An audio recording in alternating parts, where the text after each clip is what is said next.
तजिया car, anchor person और senior सहाफी Hamid Mir ने कहा है कि पाक सऊदी ताल्लुकात बैक ट्रैक पर आ गए हैं। ताहम दोनों मुल्कों के दरमियान पहले जैसी गर्मजोशी तो नहीं, लेकिन बर्फ पिघल चुकी है। पाकिस्तान ने इसराइल को तस्लीम करने का दबाव कबूल नहीं किया, लेकिन लगता है कि पाकिस्तान ने यमन के मामले में रिव्यू किया है। भारत के साथ फरवरी में होने वाला मुआहदा और बैकडोर राब्ते बैरूनी दबाव पर शुरू हुए, जबकि सऊदी अरब ने भी वादा किया है कि वो दोनों मुल्कों के ताल्लुकात बेहतर करने के लिए अपना किरदार अदा करेगा। पाक सऊदी ताल्लुकात में बेहतरी की कीमत क्या है ये अभी नहीं पता, लेकिन पार्लियामेंट को एतमाद में लिए बगैर खित्ते की खारजा पॉलिसी में कोई बड़ी तब्दीली की गई तो उसका फायदे की बजाय नुकसान होगा। हिंदुस्तान अपनी डबल गेम के जरिए पाकिस्तान और कश्मीरी क़यादत के दरमियान गलत फहमियां पैदा करने में कामयाब हो चुका है। निजी टीवी चैनल के प्रोग्राम में खुसूसी गुफ्तगू करते हुए हामिद मीर ने कहा कि कल जब वजीर आजम इमरान खान का वफ्द सऊदी अरब पहुंचा तो वाकई उनका सऊदी वली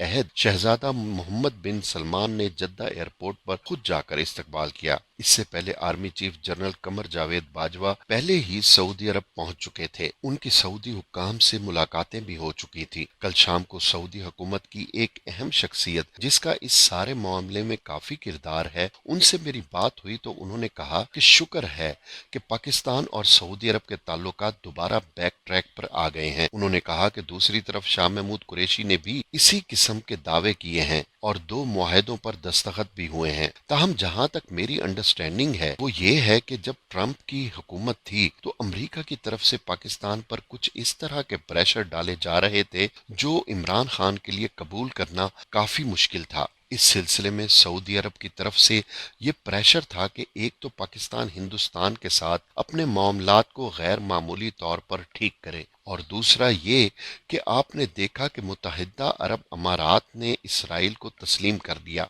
और खुद पाकिस्तान की इंसानी हकूक की वजीर शीरी मजारी ने सऊदी अरब का नाम तो नहीं लिया, लेकिन उन्होंने ये भी इस बात की तस्दीक की है कि पाकिस्तान पर दबाव था कि इसराइल को तस्लीम कर दिया जाए, लेकिन पाकिस्तान ने वो दबाव कबूल नहीं किया। इसके अलावा यमन के साथ सऊदी अरब का जो तनाज़ा है, पाकिस्तान अपनी फौज भेज दे, लेकिन पाकिस्तान ने अपनी फौज नहीं भेजी, बल्कि पाकिस्तान ने ईरान और सऊदी अरब के दरमियान सालिस का किरदार अदा करने की कोशिश की। इस पर सऊदी हुकूमत उनसे खुश नहीं थी और एक डेड लॉक की सूरत हाल थी। हामिद मीर ने कहा कि इस वक्त तो ये भी खबरें आ रही थी कि सऊदी हुकूमत इतनी नाराज थी पाकिस्तान को दिया जाने वाला कर्ज मुकर्ररा मुद्दत से पहले ही उन्होंने वापस मांग लिया था। ये एक ऐसी सूरत हाल थी, लेकिन इसके बाद ट्रंप की हुकूमत खत्म हो गई और जो बाइडन की हुकूमत आ गई। ट्रंप के और सऊदी अरब के बड़े अच्छे ताल्लुकात थे, लेकिन जो बाइडन के सऊदी अरब के साथ इतने अच्छे नहीं हैं, और इसी तरह जो बाइडन के पाकिस्तानी हुकूमत के साथ भी इतने अच्छे ताल्लुकात नहीं।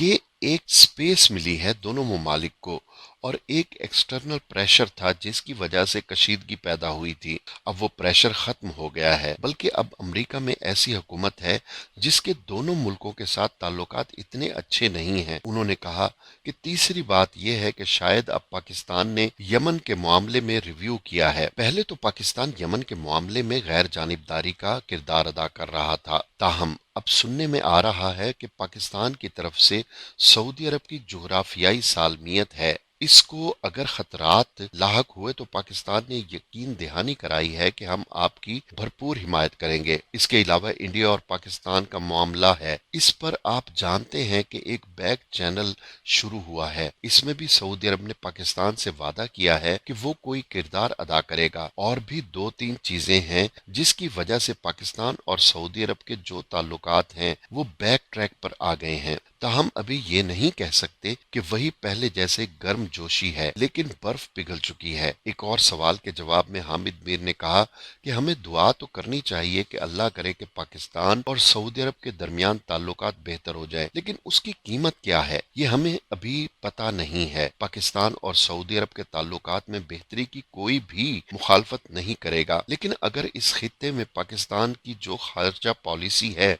उसमें आप पार्लियामेंट को एतमाद में लिए बगैर कोई बहुत बड़ी तब्दीली लेकर आते हैं तो उसका हमें फायदा नहीं नुकसान होगा।